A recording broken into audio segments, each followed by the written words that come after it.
Hallo ihr Lieben, hier ist Jessica. Willkommen zurück zu einem neuen Video. In diesem Video möchte ich euch das Aquarellmalbuch von Christy Rice vorstellen, Summer Cutting Garden.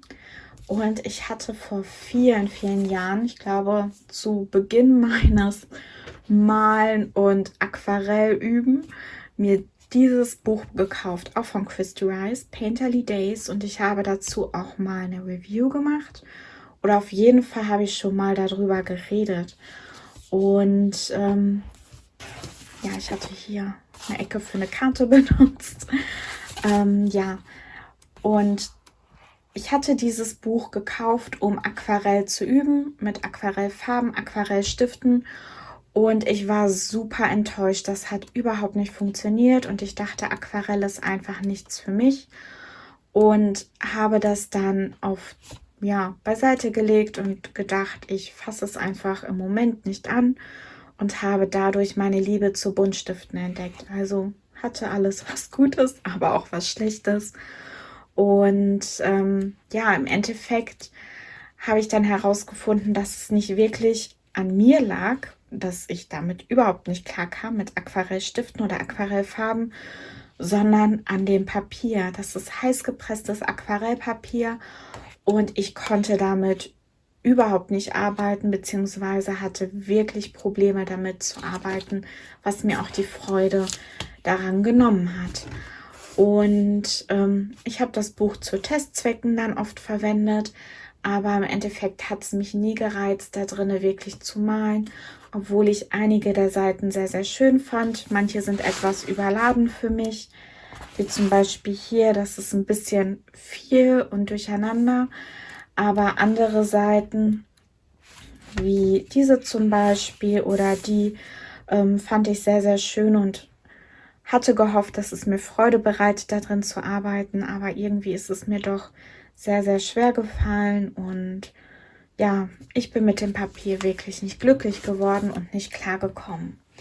Jetzt wurde ich vor einiger Zeit von einer von euch angeschrieben, die mir gesagt hat, dass Christy Rice neue Bücher rausgebracht hat und dass das Papier anders ist. Und ja, ich möchte euch erstmal das Buch zeigen. Ja, das Cover ist relativ fest mit sehr vielen Informationen und Hilfen, wie man malen kann. Auch ein bisschen Theorie zu Aquarellmalen, was ich sehr schön finde. Dann hat es hier einen Seitenschutzeinband. Man muss den erstmal aufschlagen und ich klappe den mal hier hinten ein, damit man sich auch die Seiten des Buches angucken kann. Und wir blättern mal das Buch durch und zum Schluss spreche ich, wie mein Test in dem Buch war, ob es einen Unterschied zu dem anderen Band gibt und wie so mein Eindruck ist und meine Empfehlung. Dann sehen wir uns gleich.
So, das war das Buch bisher. Hier zu Anfang gibt es ja zu jeder Pflanze eine Beschreibung und einen Tipp, wie man sie anmalen kann, wie die Technik so ist.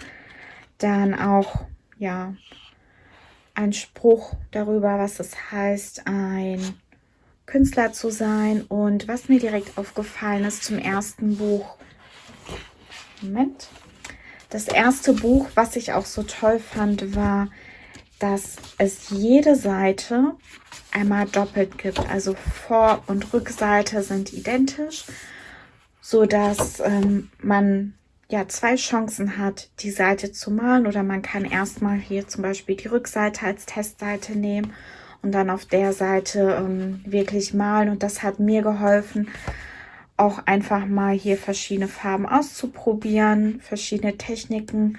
Und das fand ich wirklich, wirklich schön. Und man hatte dann weniger Angst, was zu verderben, weil man weiß, man hat noch eine Chance, das Bild zu malen. Und das Buch ist auch etwas größer als, oder sieht man es? Ja, man sieht es vielleicht andersherum besser.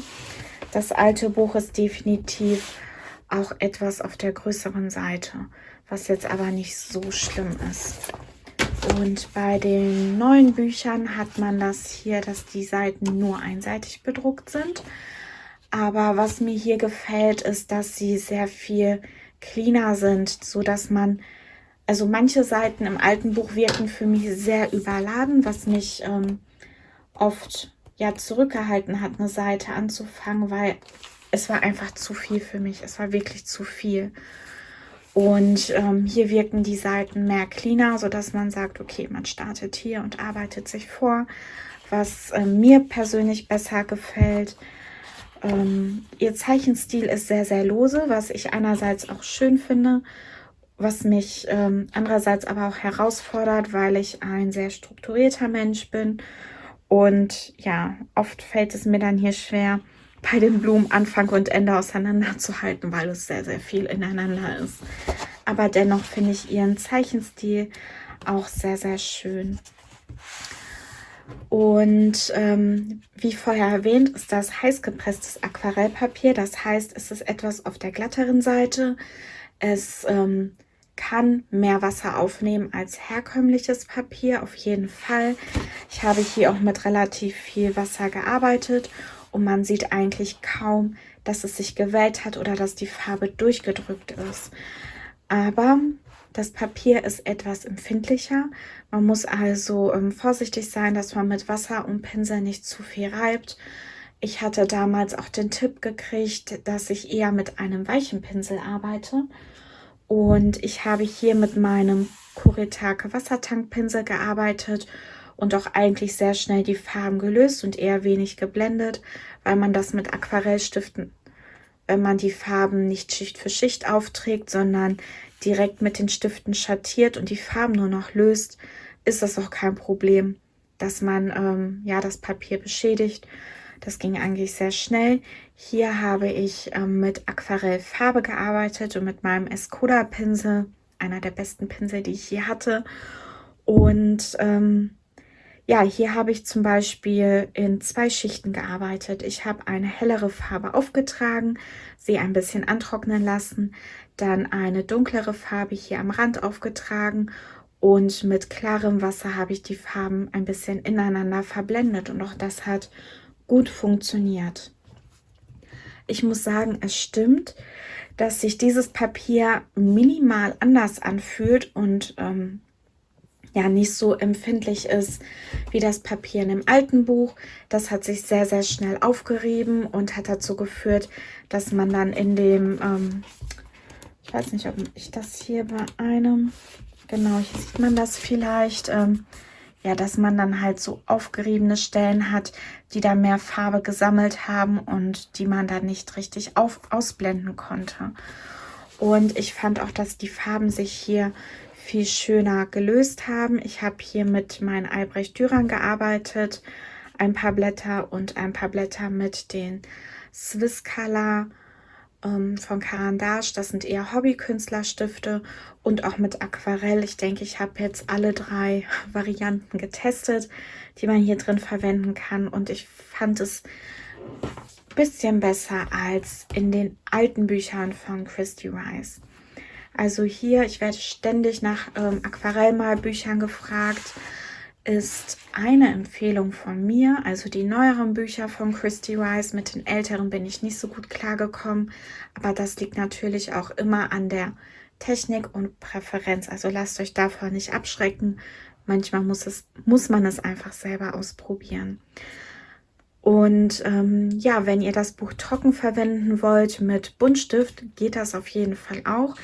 Das Papier ist ja relativ dick, es ist einseitig bedruckt, es hat ein bisschen mehr Struktur als normales Malbuchpapier, also kann man hier definitiv auch mehr schichten.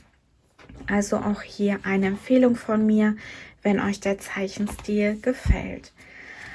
Dann hoffe ich, ich konnte euch ein bisschen was dazu erzählen, auch wenn es eine etwas längere Review war als meine sonstigen Malbuch-Reviews. Aber ich denke, ich hatte hier ein bisschen mehr zu sagen.